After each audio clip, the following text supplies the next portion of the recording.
I can do it. Okay. I'm just walking. Yep, just walking.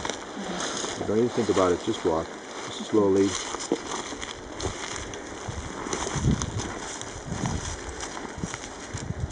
Okay, turn around there. Stop first and then start. Okay. Okay, go.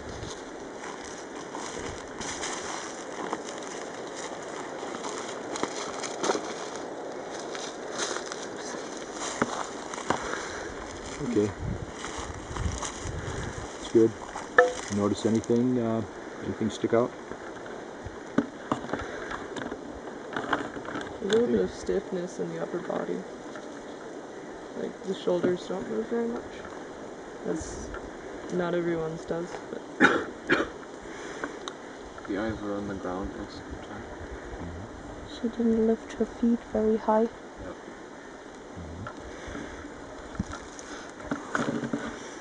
Left arms moves more forward than the right one when she's walking.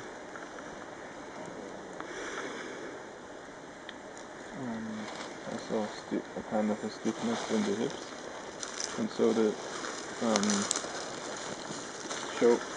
with each step her spine like shifted to the right and to the left.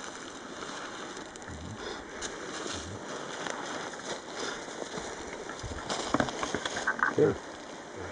Her eyes were pointing outwards. She wasn't looking down. Most of her gaze, I saw, well, I guess from my vantage point, was looking sort of.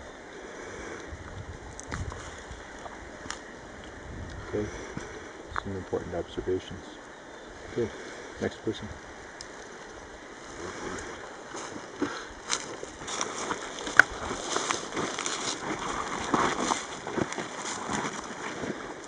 Okay. Let's stop completely before you start again. Okay.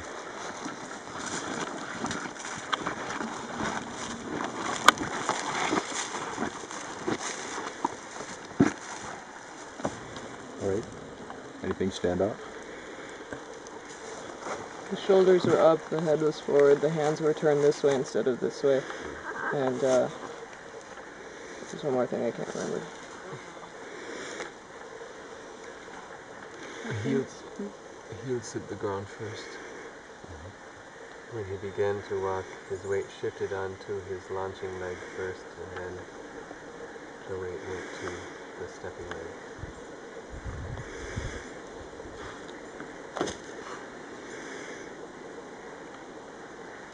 So it was bending to the ground, and I saw also like his feet are pretty close to each other walking. Like this. Sometimes one step's going to be a long one and then a very short one. We have to get around the stump for it. If our hands are swinging the opposite of our legs, they might be out of sync. So let your arms rest completely on your side. And in order to remind you, if you're carrying something, if you start swinging your arms, you're going to feel it right away. It'll remind you. Because you're going to be doing this subconsciously for a long, long time until you break the synapse that is telling you to use your arms in relation to your legs. Leg moves forward, arm moves backward. You've been doing that for how long? We need to break that so our arms can move independently. Also, when we're serving as guardians or just taking care of ourselves and we have something to carry, we don't have our arms to swing. So our walking gait becomes awkward because we're so used to this reverse rhythm. If we can break it, our arms can function independently of our legs, which opens us up to options. Let's say I have something to carry. I have two things to carry. I can carry them very well if I'm coming from my core, from my center right here, and I'm keeping balance. And that means my hips are going to be kept looser than I would typically walk because I'm not relying on my arms. So when I step forward with one foot, the other hip is going to come forward to counteract it. It's just these things that I'm describing are going to happen naturally. If you just relax and work to forget about what you've learned about walking and stay off the trail, you're going to start doing just what I'm describing. It's going to happen naturally. I wouldn't worry about whether you're coming down on the ball of your foot or the heel of your foot or the right side or the left side. You can be coming down all different ways, as I've already mentioned. Typically, you're going to be more on the ball of your foot than on the heel of your foot because of the way the terrain lays. It also gives you an extra joint. When you come down on your heel, your knee is the only joint that can absorb shock. If you come down on the ball of your foot, you've got two joints here that can move and absorb shock. That allows you to be more flexible when you're going up and down and over contours. And also if you're running, you come down at the ball of your foot, it helps keep shin splints from happening, keeps you from hurting your ankle, keeps the shock from going up your spine, and it allows you to be more flexible in terms of moving, turning corners and such. You can do that a lot easier off the ball of your foot than you can off of your heel. Is this all making sense? Mm-hmm. You can stop me whenever you want if you want a deeper explanation of whatever I'm talking about. Again, I'm not giving this just for you to memorize it and expect you to walk this way, because you're going to be learning this. What I really want to stress is for you to unlearn what you've already learned about walking, so that you're free to learn how to do it naturally. When we walk in the city, we generally walk with we throw our foot out and we stiffen up our knee, come down like this, shock on the heel. Here, you're going to, if you're going to be walking comfortably and running comfortably, you're going to be keeping your knees a little bit bent. It's going to happen naturally. That helps you to go up and down and over things. If you're stiff, if you come down with a stiff leg, all you can do is go down, you can't go up. You can only go in one direction. If your knee is bent, you can go either up or down a little bit to adjust. See the difference? It's like a built-in shock absorber. It makes a big difference in comfort and also in speed and dexterity. Let's see what else to cover. Oh, a few exercises that'll help you to break old routines. When we start walking, we typically, because we walk like this, we need to lean into our walk before we hit the ground. So usually the upper torso is moving before we move the leg. The way you're going to be learning to walk here, you're going to be extending your foot first. You're not going to commit yourself to your step because you don't know what the next step's going to be. It depends upon how the terrain goes. So you're going to be walking more bent-legged. You're going to be walking with probably smaller steps, because when you don't have your legs stiff, you cannot take as long a step. Also, when you have your legs stiff and you're leaning into the step, you've already committed yourself. You can't stop. If you see something there that you don't want to step on, it's too late. But if you're relaxed and bent-kneed, you can put your foot out and, oh, I don't want to step there. You step over a little bit. You keep adjusting as you go. Every step is different. This way of walking will allow you to do that. A couple of exercises that will help you to maintain your balance in your torso is that whenever you're standing around, stand on one leg instead of two. Keep this knee bent a little bit. You can do whatever you want with this leg. A good thing to do is to throw it out on one side, throw it on the other side, tuck it behind you. It makes it more difficult if you tuck it behind you, because you're not relying on this leg to catch you after you're standing for a while. Stand for a while until it hurts. Go down, up, go up in the ball of your foot, come down, just vary it all you want. Let's see, what else to cover? Squats are good exercise if you're standing around too. Squat, you can squat on one leg all together, squat on one leg and then the other leg. When you're sitting around talking like this, vary between squatting like this, sitting cross-legged. Sitting cross-legged works very well because it's stretching out your tendons. Practice getting up on one leg instead of two, and practice squatting again. What else? I have a question about that. Mm-hmm. Does it matter if you squat on your toes or on your heels? I would do both. Vary it. Any other questions?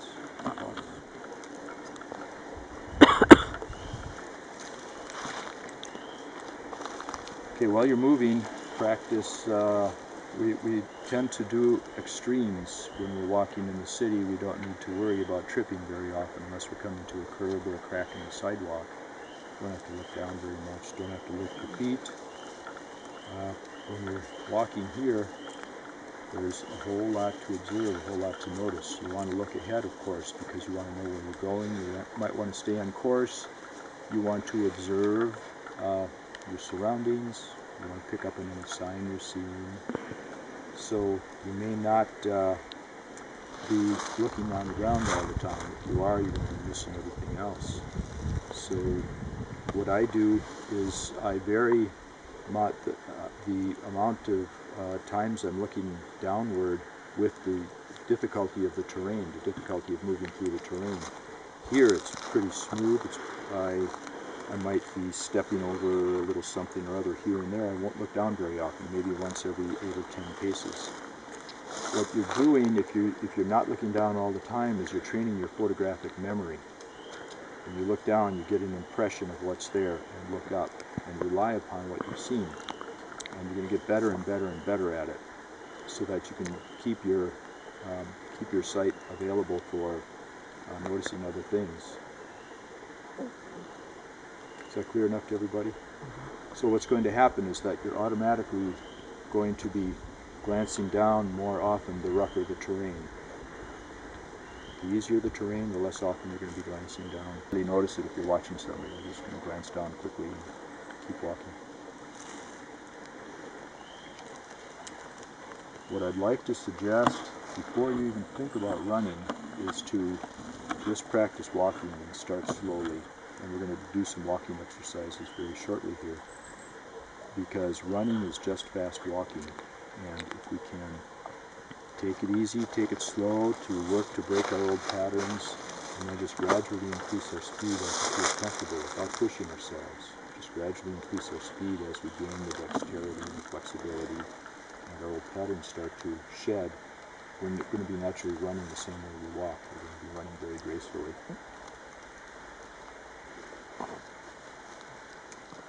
To help that, what I'd like to suggest is that when you're going through, it doesn't matter, any terrain, work to not touch anything, to not have your body touch anything. If you're coming up through this, for example, slide through sideways so you don't touch anything. Step over this, step around this. The less you can touch, the more attuned you are, the more aware you are of your surroundings, and the less disturbance you're going to make. Every time you touch and brush on something, you're sending out a shock wave, a sound wave, or a vibration wave if it's something on the ground that's alerting the animals around you. This is one big aspect of invisibility. You know, invisibility is not being seen. It's not disappearing. It's just not being seen, not being noticed. If I'm standing here and nobody sees me, it doesn't matter if I'm invisible or not. In all effect, I am invisible. So, going through the woods, if there's a bunch of brush right here, rather than plowing through, as most of us did when we were walking through, duck underneath. Get down on all fours if you need to, or just touch down with a couple of fingers to hold your balance while you're getting up. Move around things, through things, under things. Just be as sinuous as possible. It's great natural yoga. If you move like this, if you grew up like this, you would never have to do any sort of a movement exercise, whether it be yoga or anything else. You would be naturally limber and flexible. Just the way of being. And that's why we've invented all these exercises, because we're not that way. We need to constantly work back to the way we could potentially be. We're going to learn something different here. That's it in a nutshell. Any thoughts? Questions?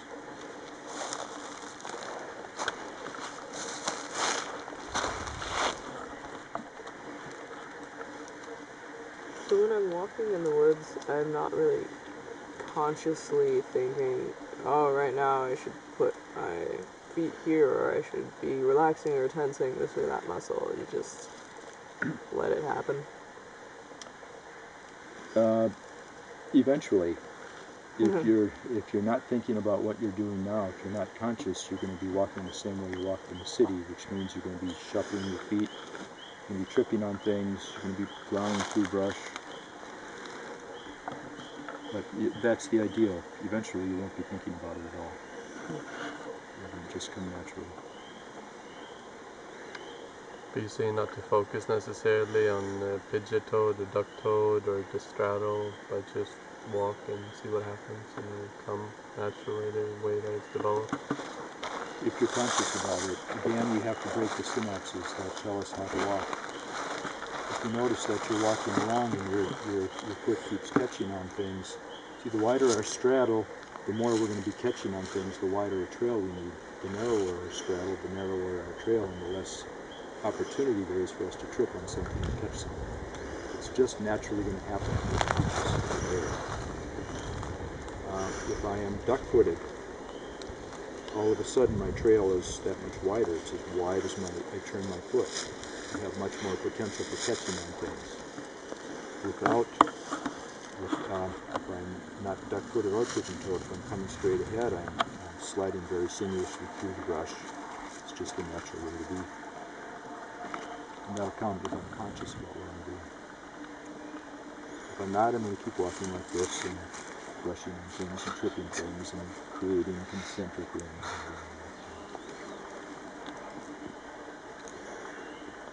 Any more thoughts or questions?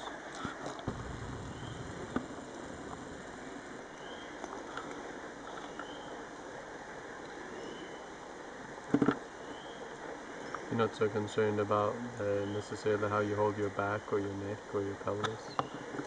If you're loose, it's going to happen that your spine is just going to have a natural curvature, because if you have your hips thrown forward, you're straightening out your spine, and it doesn't have much limberness, it doesn't have much flexibility.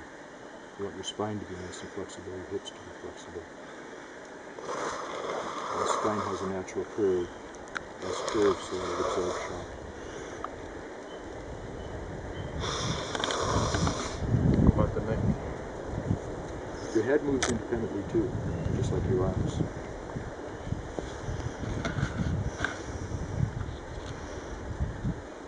Any other thoughts? Are you discouraging running completely? No, in fact, what I'd like to suggest is if you're on the trail going down to drink or something, or right around camp, that you skip instead of running. The reason is that when you skip, when you're pushing off, you're up naturally up on the balls of your feet. Does everyone know what skipping is? No. Who'd like to demonstrate? That's right.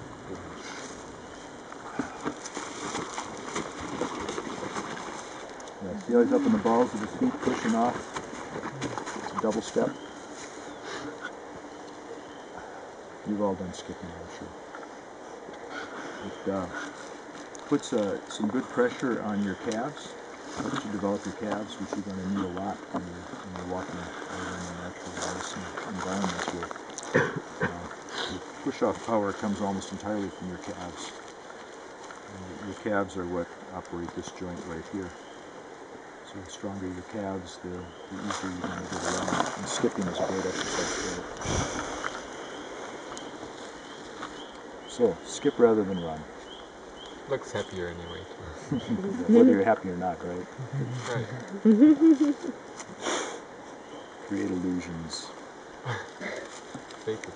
Maybe that's a recipe for love sickness. Yeah, I know. I was thinking about that. All right, I'd like to suggest that we do some movement right now. We can take, a couple more things I want to cover. Another good training is to wolf walk, which is to walk in the footsteps of the person behind you, not just in the literal footsteps, but to move as they move, to go where they're going, so that what we're going to look like is the vertebrae of a snake. the way a snake moves. The body just follows the head wherever the head goes. We're going to move like a snake through the terrain here. Stay about, depending on how fast we go, if we're walking, we only need to stay about 2 paces behind the person in front of us so that we're not bumping into stops. Which is good training also, by the way. Do that every once in a while. Just stop right there. And the whole line should just be able to stop instantly. So, in their trail, if someone before you is just making too many mistakes, you know, if they're tripping and stumbling and such, correct it so that people behind you can pick up on your correction.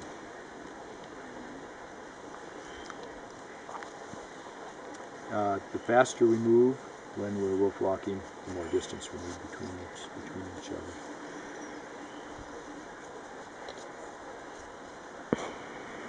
Is that clear? Okay. It's good awareness training too, because I'm not only taking care of myself, it's circle consciousness again. We're starting to move as one animal, as organs within an organism. A fun exercise that builds on that is also when you're wolf walking, that one person at any point can just jump into the brush and hide, and everybody hides too. You try to hide at the same moment, and then one person the person who hid first can come out again and see if they can see the other people. It's a fun exercise. Let's consider that for later. Bring it up later. We'll be playing a lot of games later. Okay, let's do some walking. You want to grab something to put in your hands, unless you have something already.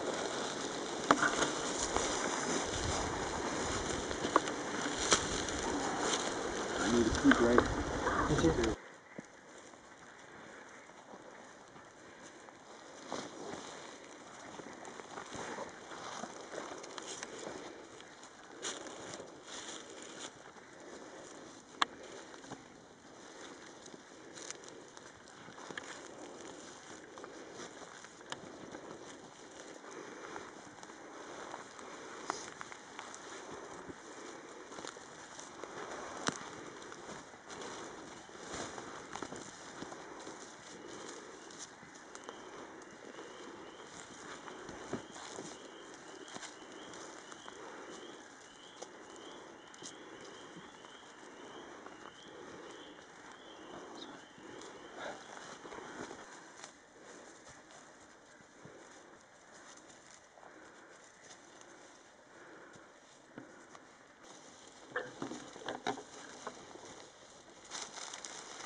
Okay, there's another layer to this.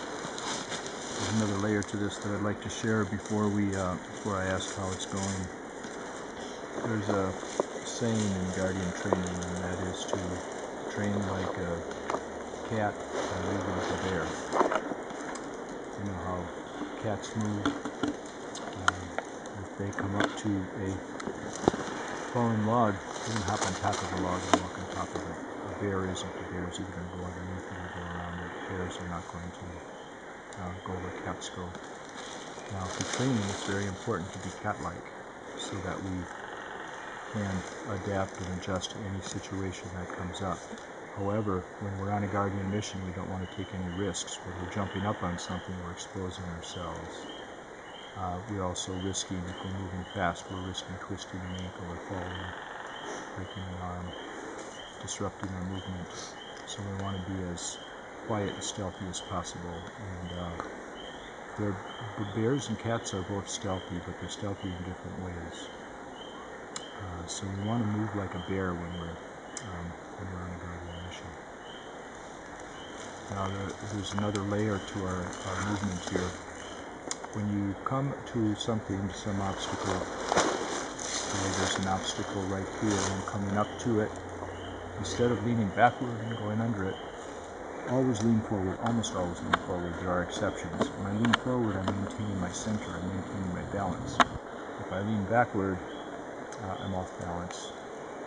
I can't recover very well if I'm leaning backward.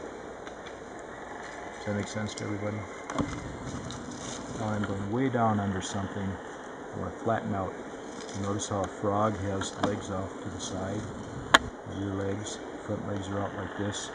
When you come up to something, instead of going down like this to crawl under, literally flatten out. Throw your legs out to the side and put your arms out to the side too, so you can flatten down as much as possible and work your way through. Does that make sense to everybody? You can get down to the width of, or the height, the depth of your head. Actually, if you turn your head sideways, you can get down to the height of your torso, your hips right here. Those are the widest parts of your body. Your feet are out sideways so that they're not catching anything. You don't have them up. Everything is flat as possible to slide under things. So when we're moving from here on, if you can incorporate those things too. If you come to a log, that's a solid log, to hop up on it, balance on it, walk on it. Lean forward when you go under things, not way forward, but lean forward just so that you keep your center of gravity, and flatten out when you crawl under things. It's an additional challenge with things in the hands, of course. Is all of that clear? I didn't understand acoustically in the beginning to be as a cat and as a bear. Okay. Train like a cat and move as a bear.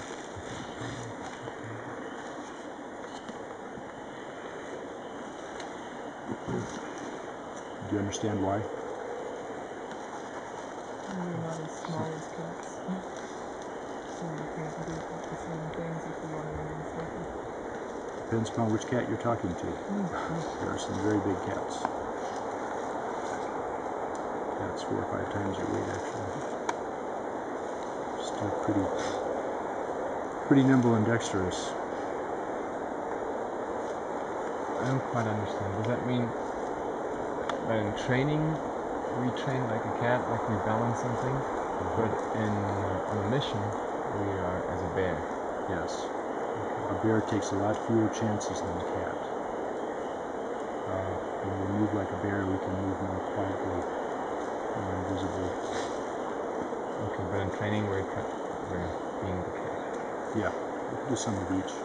We'll definitely do some cat-like things, getting up on logs.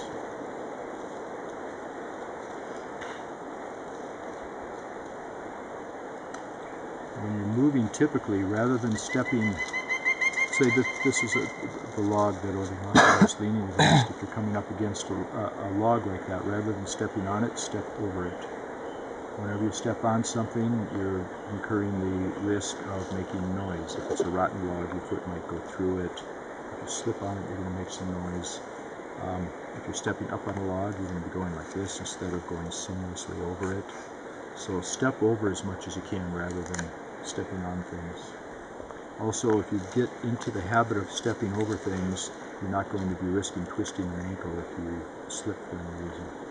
Say there's a tangle of logs and you're trying to be very cat-like and step over them, you're risking twisting an ankle.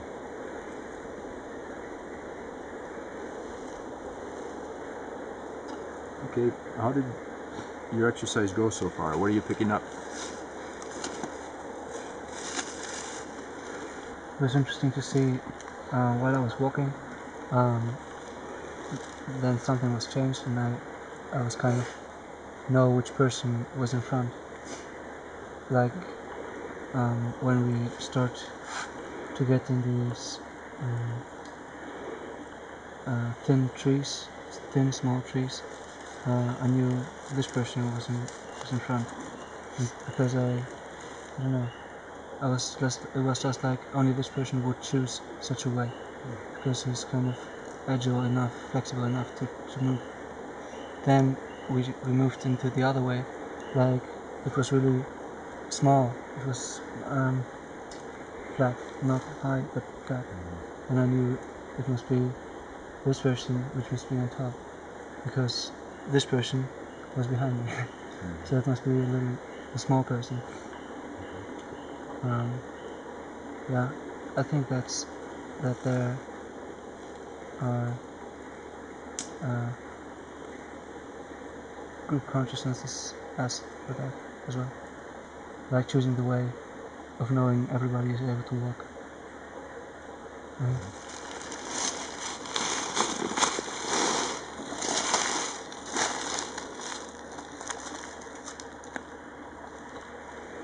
Those are good as hints, but I wouldn't jump to conclusions just by the way someone chooses. Because I think once we're trained, we could all be doing the unexpected. Yeah, that's an important point. You're all fully capable of what we're talking about. Able.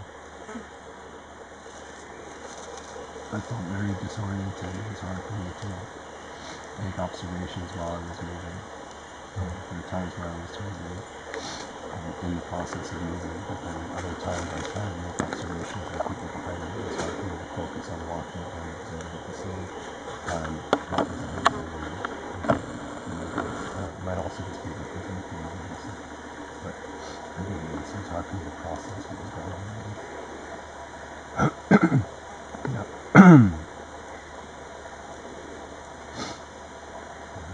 I also got turned around a couple of times.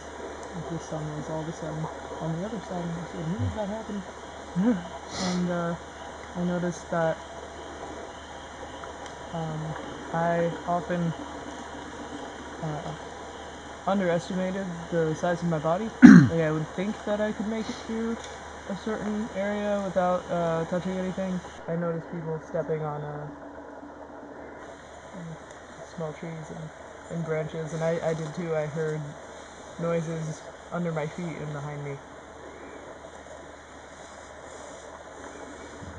But it was very engaging and very interesting.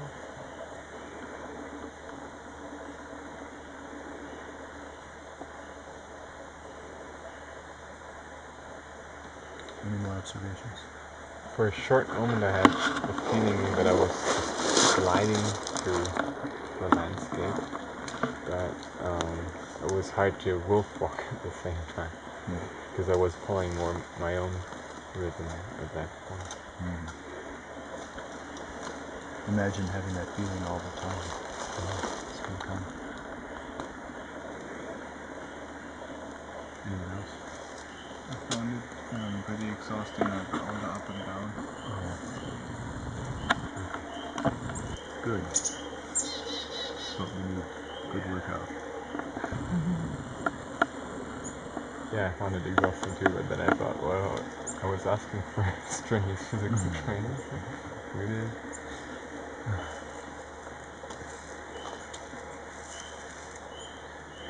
Did anyone else have trouble staying present, being able to observe while you were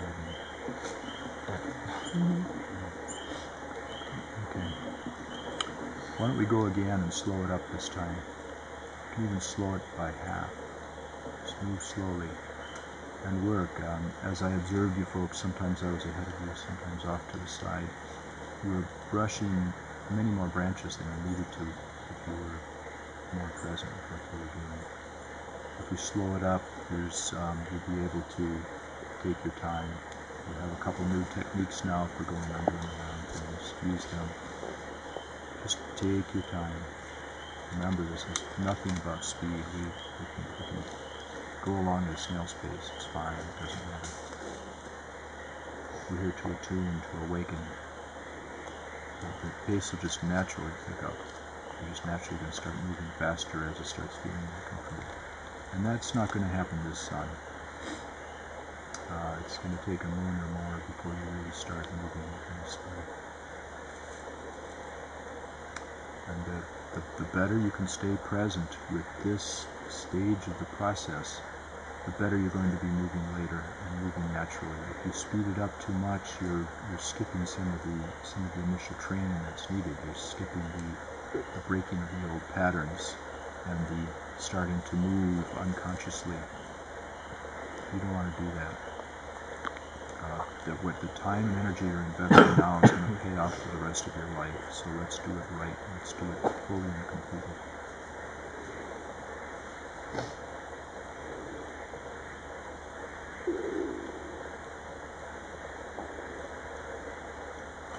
Okay, just relax and take a few breaths. Let the stress out before we move again.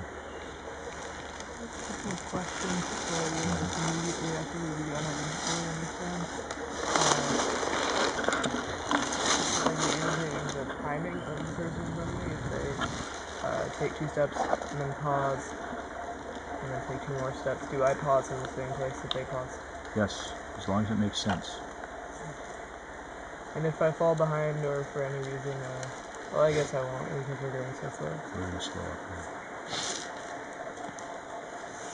In terms of correcting mistakes, personally for me, it was difficult for me to know when I was taking an easier route or correcting a mistake.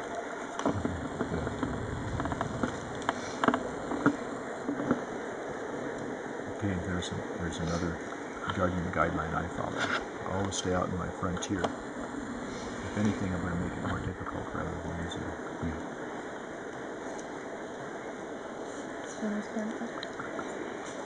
Someone like to explain? You're correcting the person in front of you. Choose a more difficult path than an easier path. It never alter the path to make it easier. Also, a general guideline, whenever you have options in your life, take the more difficult, take the one that challenges you. I call that being out in my frontier. The frontier is the unknown.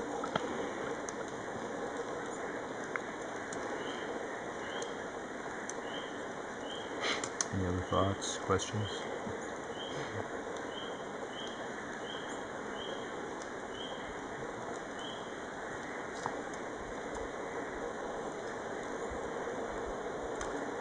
Okay, let's just relax here a little bit before we move again.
also found that is trying to choose the most unusual path. It seemed like the path was either too easy or too hard, and I always went with the one that was too hard, which may have been not so good. And it's also hard to keep in mind the people behind, how close they are when you should wait for them. But as I continued, I tried to keep it in mind more, and that was more effort, the same kind of effort as trying to imitate the person in front.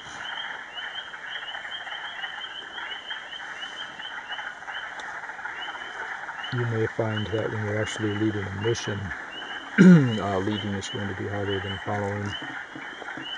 You have more in your mind, more responsibility.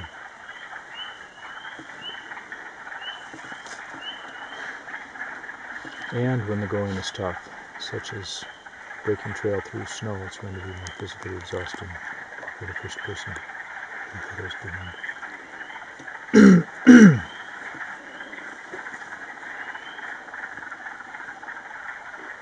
What else did you come up with?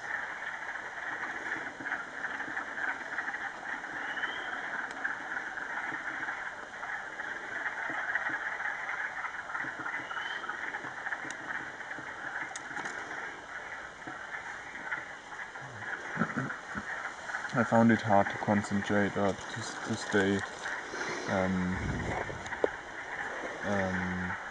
stay concentrated and giving my best. That's a great example. That's what I've been waiting for someone to say. Because the concentration is what it takes for the pattern breaking. Later, it's going to be the easiest thing to do to follow the person in front of you. That person is figuring things out for you, and you just naturally flow with that person. Right now, it takes concentration. Hard is going to become easy.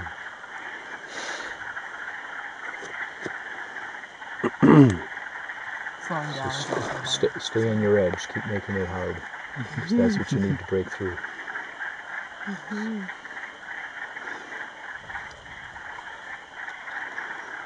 And staying slow was also hard because I think that also required concentration to not lose myself and just be and to really slow down. And when I slowed down, it was also easier to take in the environment as well as considering the people behind and the immediate branches and ground.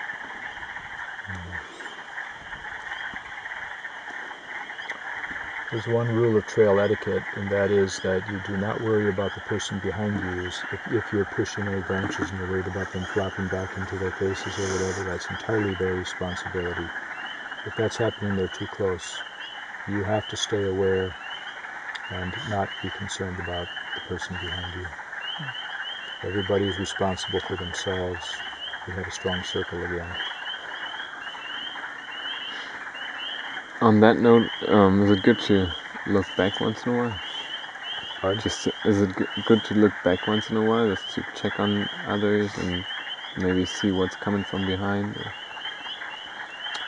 Well, with people so close, your ears will probably do it. You can tell whether there's someone directly behind you or not. Mm-hmm. Depends on the situation. There's no real yes or no answer. Oftentimes it just happens. You're going through something and you're leaning over and you can catch a sideways glance to see what's going on behind you.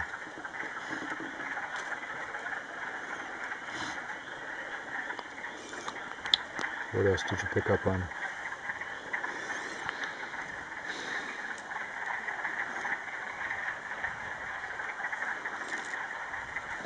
Tendency to raise the hips when I'm crawling, and just unconsciously, just like suddenly the hips are very high.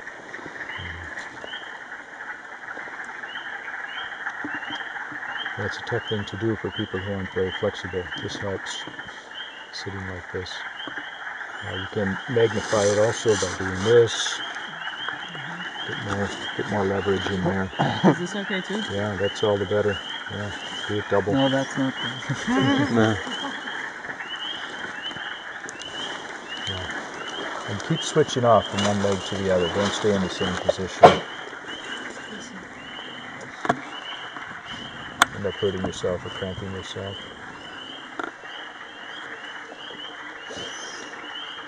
And again, varying between this and squatting.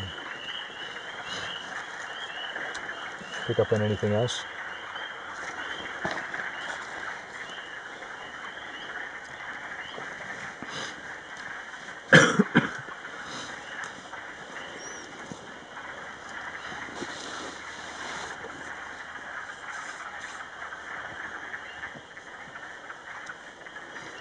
All right, well, we didn't get to first aid today. This is more fun anyway, right? Yeah. Yeah, all right. Maybe next time. That's as much as we're going to do this